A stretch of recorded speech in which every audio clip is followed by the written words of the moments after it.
Bir gap borki, oxirin jum'aye Ramazon muborakka bir kishi 5 namozini, ya'ni 5 vaqt namozini qazo o'qiydi desa, 70 yillik qazosiga kifoya qiladi. Yo to'l umriga mukallaf bo'lgandan so'raki bu nima qilibdi? Namozi qazo bo'libdi, shunga kifoya qiladi. Valo aytadiki, payg'ambar islom sallallohu alayhi vasallam shu gapni aytibdi. Qat'an asosi yo'q, hech bunyodi yo'q gapdi bu. Va hatto va'idi saxtki o'sha kishiga aytadi, payg'ambar islom shu gapni aytibdi.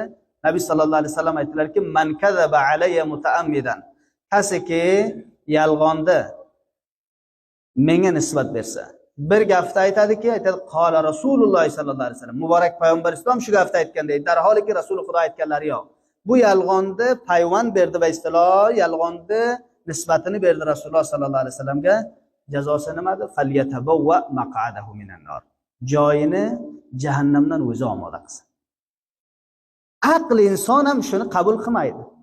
Ki 5 vaqt namozni siz o'qisangiz qazosini va bu 70 yillik qazoingizga nima qilgaysa? Kifoya qilgaysa.